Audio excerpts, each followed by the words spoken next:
ETF index mutual funds నేర్చుకుని stock మార్కెట్లో రాణించాలనుకుంటున్నారా? వెంటనే ఈ నెంబర్కి కాల్ చేయండి.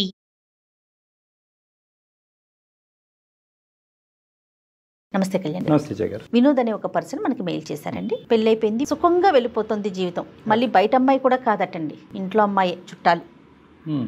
ఏం జరిగిందో అర్థం కావట్లా.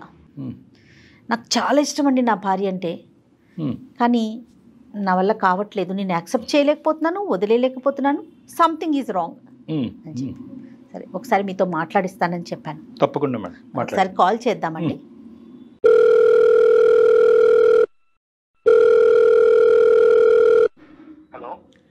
నమస్తే అండి, వినోద్ గారా?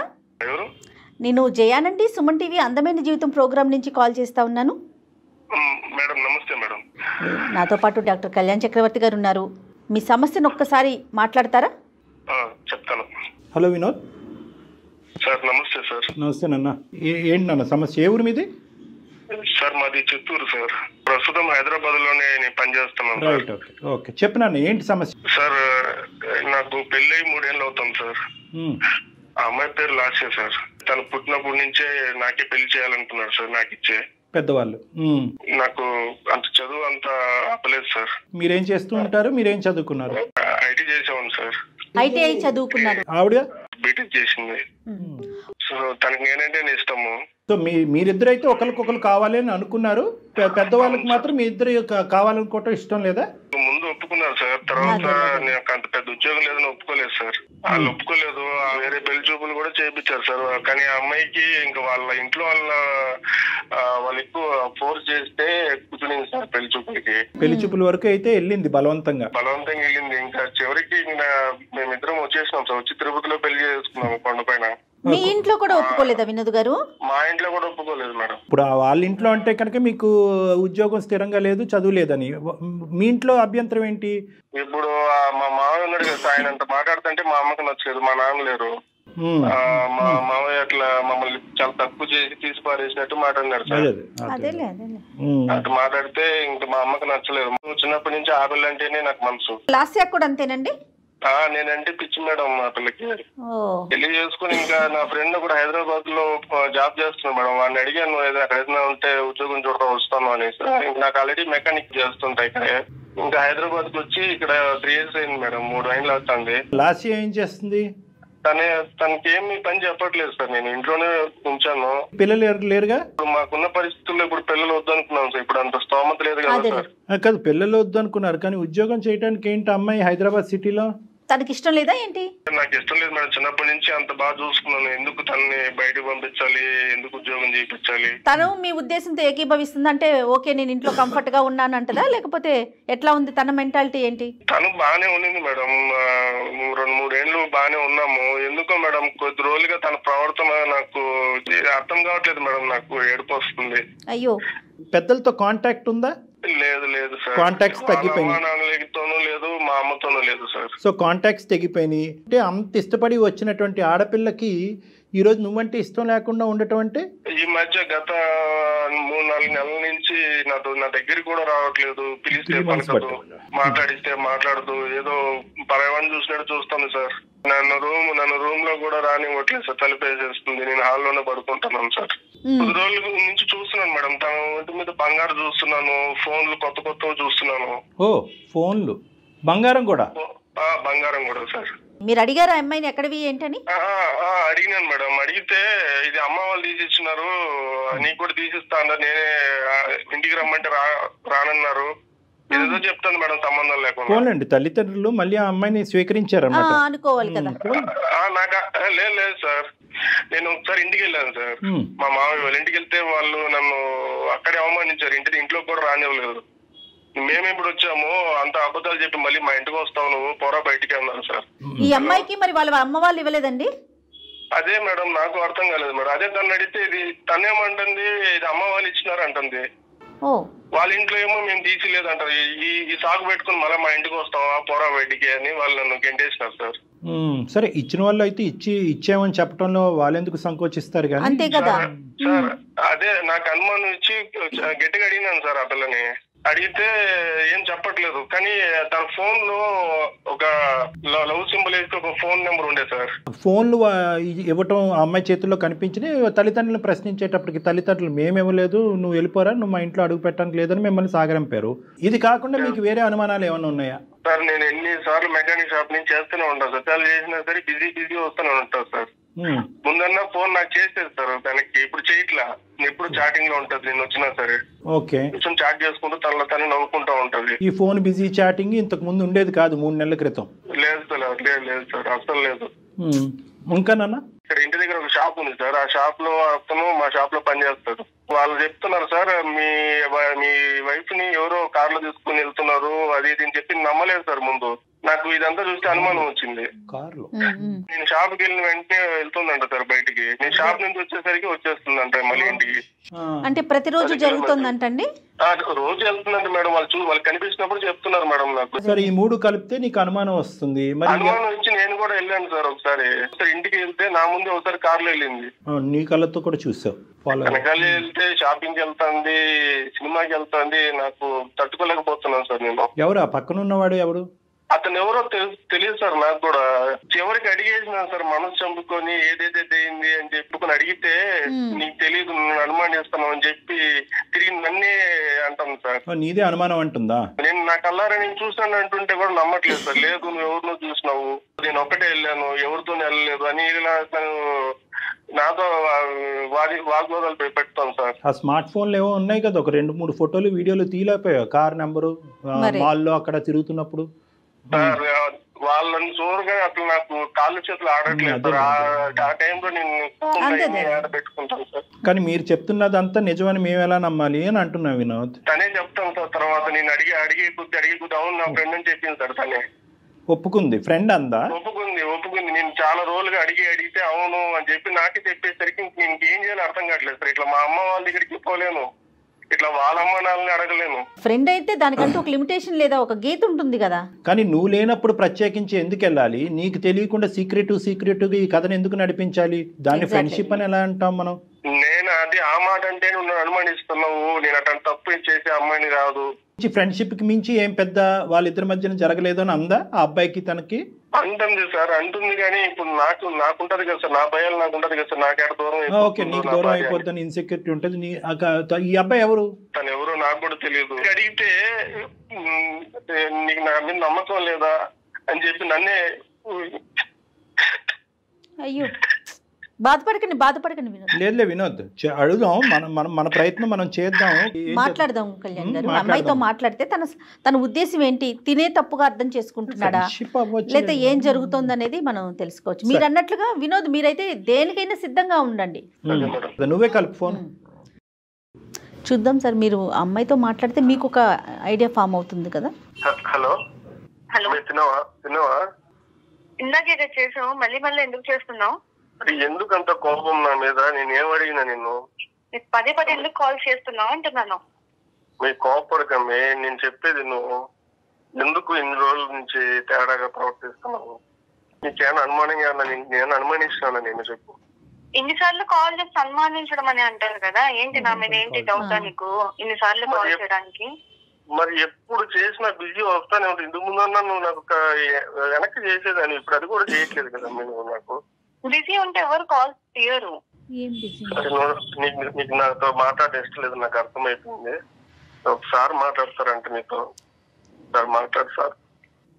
హలో అమ్మ, నమస్తే అమ్మ.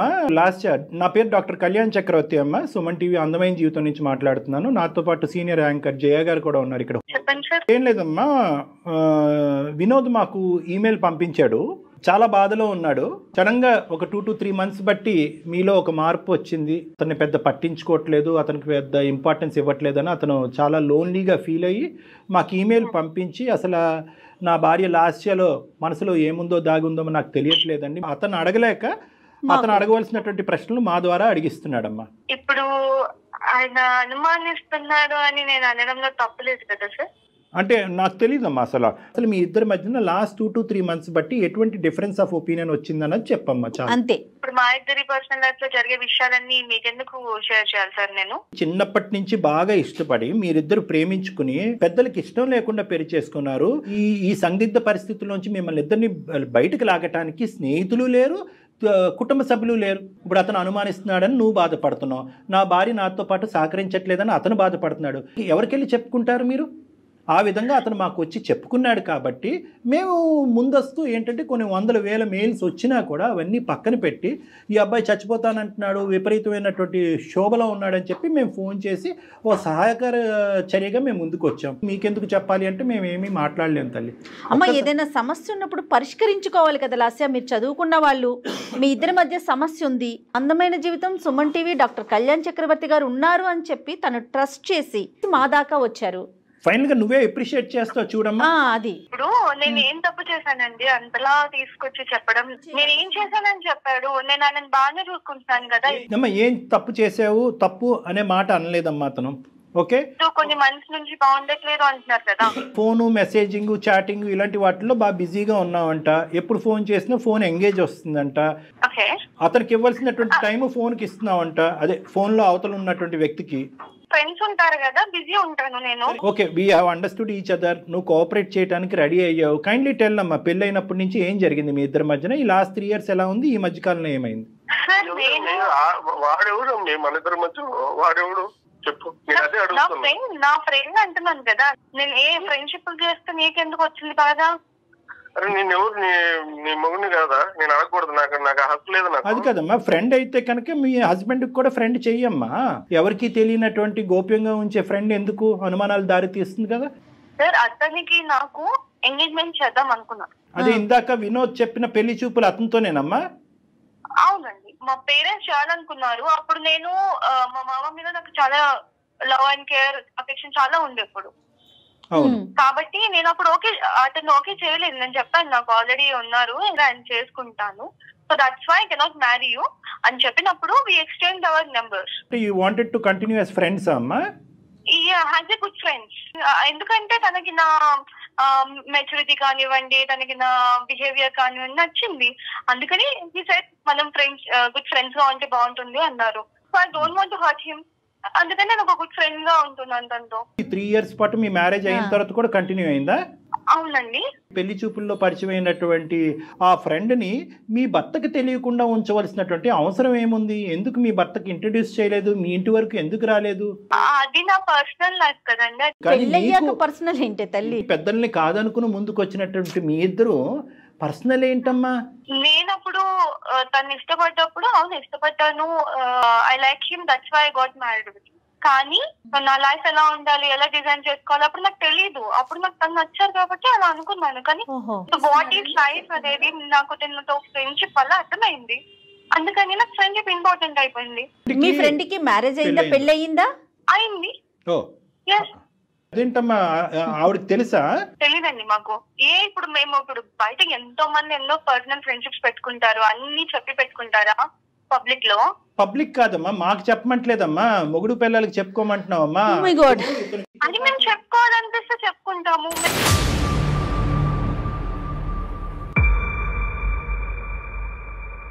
తను ఇక్కడే హైదరాబాద్ లోనే ఉంటారు కాబట్టి నాకు తనతో ఇంకా క్లోజ్నెస్, నాకు తన బిహేవియర్, తన way of living, life style అంతా నచ్చింది. ఇప్పుడు అవన్నీ మాకు తెలుస్తున్నాయమ్మా. ఇప్పుడు అతని స్థానం ఏంటి, నీ భర్త అయ్యే స్థానం ఏంటమ్మా? What is the problem with him?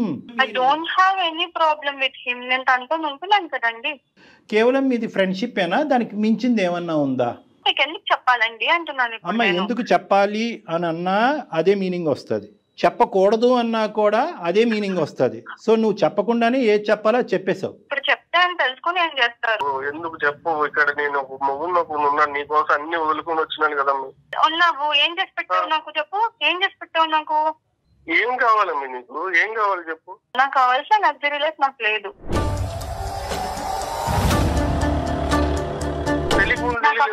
నాకు తెలియదు, అప్పుడు నాకు తెలియదు. ఇల్లు వచ్చేటప్పుడు నాకు తెలియదు, ఇప్పుడు తెలుస్తుంది, నాకు బుద్ధి వచ్చింది. సో అందుకని నా లైఫ్ ని నేను ఎంజాయ్ చేస్తున్నా. ఏం మాట్లాడాలమ్మా నీతో? నువ్వు కావలసినటువంటి వ్యక్తి గురించి ఫైట్ చేసేసి తిరుపతి కొండ మీదకి వెళ్ళి పెళ్లి చేసుకుని ఈరోజు 3 సంవత్సరాల పాటు ఇరువైపుల కుటుంబాలను వదిలేసి ఇక్కడికి వచ్చి ఉన్నావంటే కనుక ఎంత మెంటల్ స్ట్రెంగ్త్ ఉండాలి మీకు, ఎంత ఇమోషనల్ మెచ్యూరిటీ ఉండాలి అని అనుకున్నాం. కానీ ఇక్కడ కాంట్రాస్టింగ్గా ఒక డిఫరెంట్ పిక్చర్ కనిపిస్తుందమ్మా, ఆపోజిట్ పిక్చర్ కనిపిస్తుంది మాకు. నీలో మెచ్యూరిటీ కాదు కదా, చాలా దిగువ స్థాయి ఇమ్మెచ్యూరిటీ ఉంది, తేలికతనం ఉంది, పెళ్ళి అనేటటువంటి దానికి సంబంధించిన విలువలు తెలియనటువంటి మనస్తత్వం ఉంది, ప్రేమ అంటే అర్థం పర్థం లేదు అన్నట్టు అనిపిస్తుంది. కేవలం ఒక సిటీకి రాగానే నువ్వు రెక్కలు వచ్చినటువంటి పక్షిలాగా లగ్జరీస్ అనుకుంటూ ఫస్ట్ టైం నీ జీవితంలో అతను మెకానిక్గా చిరిగిపోయినటువంటి చొక్కా నీకు ఇప్పుడు కనిపిస్తుంది. నీ ఇంట్లో ఉండేటటువంటి కంఫర్ట్స్ లేవు అన్నట్టు నీకు అనిపిస్తున్నదని అనిపిస్తుందమ్మా. ఫస్ట్ ఆఫ్ ఆల్ ఒక్క పాయింట్ నాకు చెప్పు, మీ తల్లిదండ్రులు నిన్ను వెనక్కి ఆ ఇంటికి రానివ్వట్లేదు, ఏమాత్రమన్నా నీకు బాధ ఉందమ్మా? లేదండి, నాకెందుకు, బాధ వాళ్ళ లేదు. దగ్గర ఉన్నప్పుడు అక్కడేం వాళ్ళు ఫ్రీడమ్ ఇవ్వలేదు. ఇప్పుడు నీకు ఫ్రీడమ్ కావాలి అంటే ఏం కావాలమ్మా? అంటే వినోద్ నీ చేత ఉద్యోగం చేయనివ్వలేదనా నీ బాధ? అసలు ఫ్రీడమ్ అంటే ఏంటి మీ ఉద్దేశంలో? నా లైఫ్ లో నేను ఎలా ఉండాలనుకుంటున్నాను, నా లగ్జరీస్ నేను ఎలా మెయింటైన్ చేయాలనుకుంటున్నాను అలా. నీ లైఫ్ లో నీ లగ్జరీ, నీ లైఫ్ అంటే ఒక పెళ్ళైన ఆడపిల్ల ఇంకొక మగాడితో తిరగటం అమ్మా లగ్జరీ అంటే. అందరూ అలాగే ఉంటున్నారు మేడం. అందరి సంగతి నీకెందుకమ్మా, సమస్య నీ దాకా వచ్చింది. మాట అనే హక్కు లేదు. నీ జీవితం ఏంటి అనేది నువ్వు మాట్లాడుకో అమ్మా. అందరూ ఎక్కడున్నారమ్మా? నీ వయసు ఎంత, నీ అనుభవం ఎంత? నేను మేజర్ కాబట్టి. నువ్వు మేజర్ అయినా కూడా 10 times మైనర్ లో ఉన్నావు నువ్వు. ఇక్కడ ఒకటే పాయింట్, నా జీవితం అనేటటువంటి మాట ఎప్పటి వరకు అంటే కనుక నువ్వు బ్యాచులర్గా ఉన్నంతసేపు, మీ ఊర్లో ఉన్నంతసేపు, మీ అమ్మ నాన్న దగ్గర పెరిగినంతసేపు. పెళ్ళయిన తర్వాత మీరిద్దరూ కలిసి ప్రయాణం చేస్తున్న తర్వాత ఇద్దరు టోటల్గా ఒక నమ్మకంతో, ఒక ట్రాన్స్పరెన్స్తో పెరగాలి అనేటటువంటి ఉద్దేశంతోనే పెళ్ళి అనేటటువంటి ఒక బంధం ఏర్పడింది. నా అనే మాటలో మన అనేటటువంటి పదం కూడా రావాలి. నీ భర్తకు తెలియకుండా ఇలా ఈ విధంగా నువ్వు ప్రవర్తించడం అనేటటువంటిది నీకు ఇష్టమేమో కానీ, but you're bound to answer to him. అతనికి సమాధానం చెప్పవలసినటువంటి రైట్ నీకుంది. ఎందుకంటే నువ్వెంతైతే అతను నమ్ముకుని పారిపోయి వచ్చేసావో, అతను కూడా నిన్ను నమ్ముకుని వచ్చేసాడు. నీ తల్లిదండ్రులు ఫస్ట్ నిన్ను ఆపారు. నువ్వు బీటెక్ చదివేవమ్మా, వాడు మెకానిక్, ఐటీఐ మధ్యలో ఆపేశాడు, వద్దు అమ్మ అంటే కనుక నో నాన్న వాడే కావాలి, ఐ వాంట్ హిమ్ అని చెప్పుకుంటూ అతను వెనకతలు తోకలాగా పరిగెట్టుకుని వచ్చావు. అప్పుడే మీ తల్లిదండ్రుల యొక్క మాట విని గుడ్ బై చెప్పి ఉంటే కనుక అతను ఎవడో ఇంకో అమ్మాయిని చేసుకుని హ్యాపీగా ఉండేవాడు. ఈరోజు ఇక్కడ పెద్ద ఫెయిలియర్ ఎవరిదో తెలుసా? నీదే వినోద్.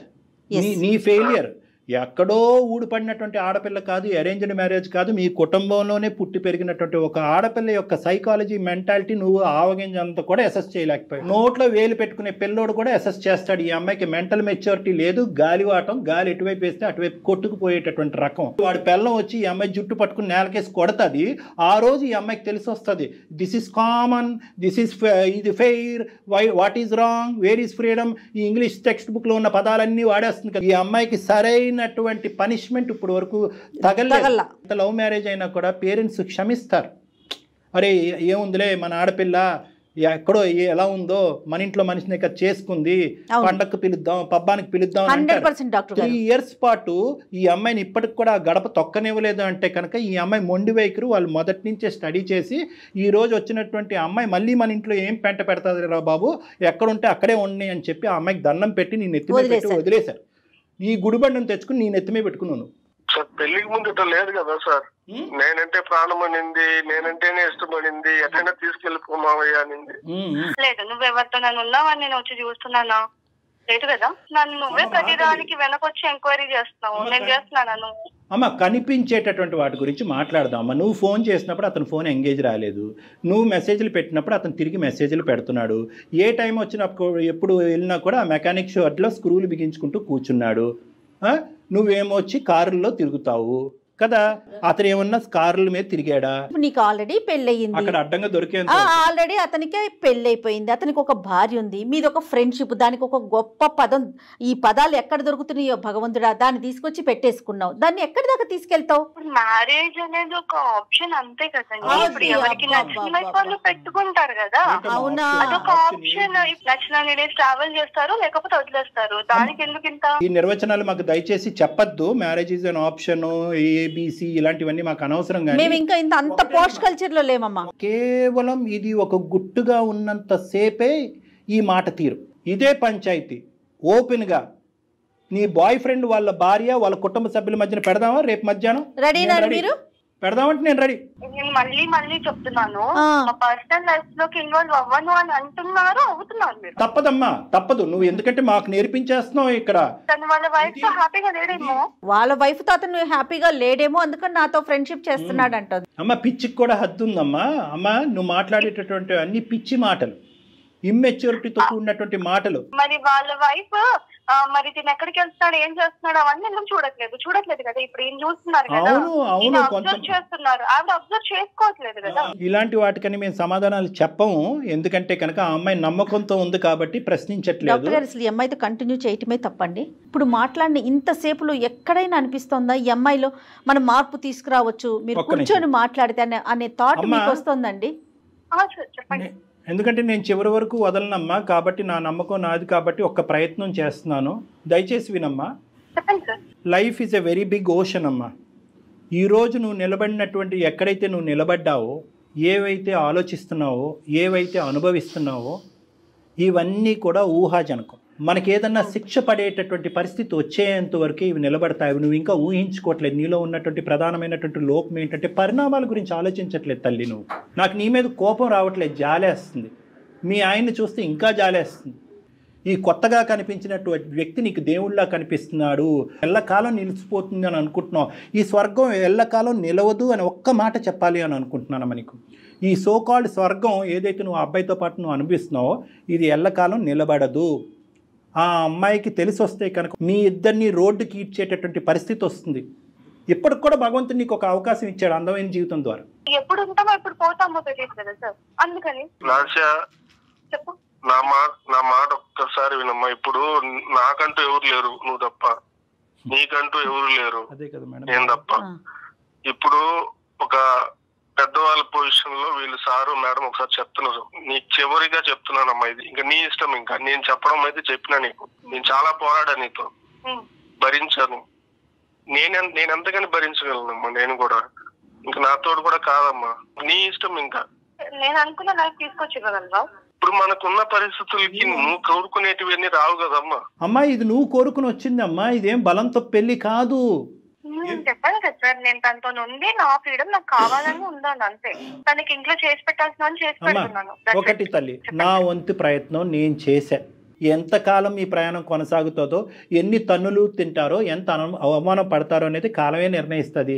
అందుగురించే బీటెక్ చదివినటువంటి అమ్మాయి ఇంట్లో పనిపాటు ఏమీ లేకుండా ఇంట్లో ఎందుకు కూర్చోపెట్టావంటే సుఖపడాలి సార్, నన్ను నమ్ముకుని వచ్చింది సార్, సుఖపడాలి సార్ అంటాడు.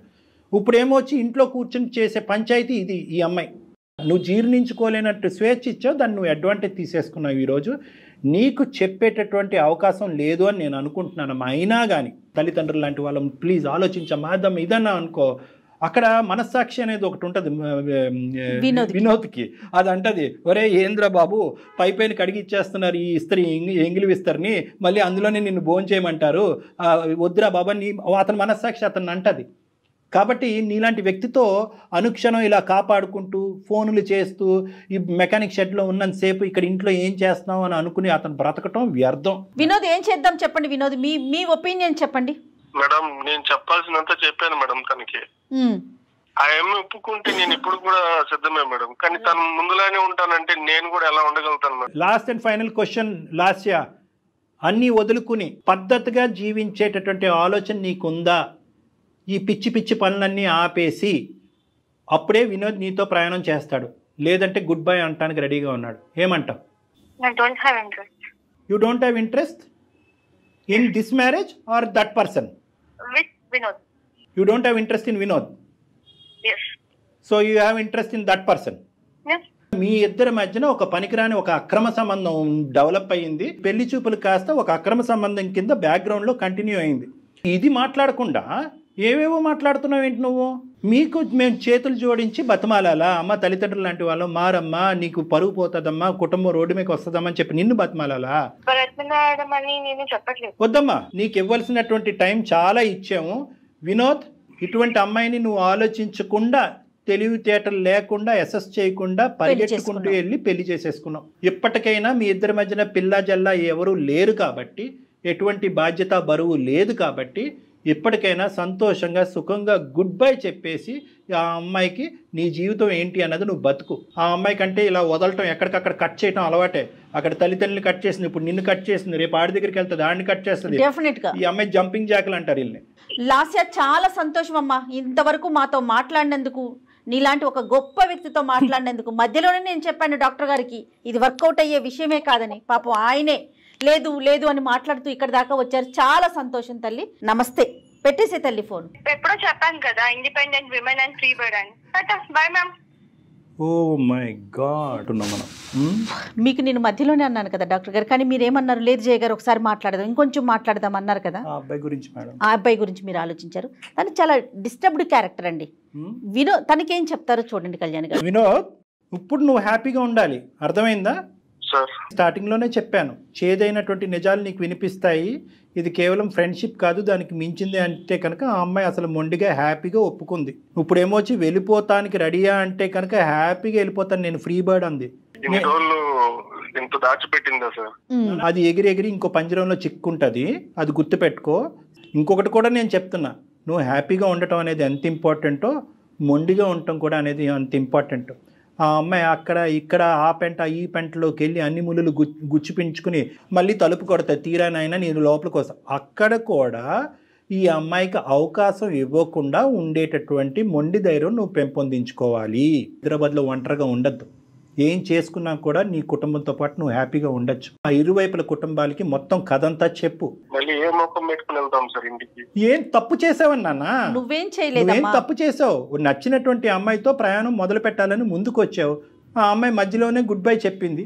నీకు ఈ టైంలో ప్రధానంగా కావాల్సింది ఒక సపోర్ట్ కావాలి, ఒక ఇమోషనల్ సపోర్ట్ కావాలి. నా అనేటటువంటి ప్రేమించేటటువంటి వాళ్ళు కావాలి. కావాలంటే మీ తల్లిదండ్రులతో కానీ మీ ఫ్యామిలీ మెంబర్స్తో కానీ డాక్టర్ గారు మాట్లాడతారు. మీకు అలాంటి ఇబ్బంది ఏదైనా ఉందంటే ఒక్కసారి కౌన్సిలింగ్ కూర్చుందాం. అలా కూర్చుందాం. ప్లస్ మీరు లీగల్ అడ్వైస్ కూడా తీసుకోవాలి.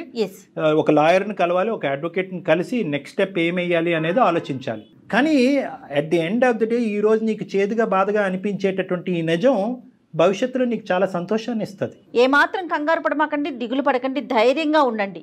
ఒక్కసారిగా కొద్దిగా కష్టంగా ఉంది సార్, కానీ నేను స్ట్రాంగ్ అవుతాను. ఓకే నాన్న. మోరల్ సపోర్ట్ కి డెఫినెట్ గా మేము ఉంటాం ఎప్పుడు కూడా. ఓకే, రైట్ నాన్న, రైట్.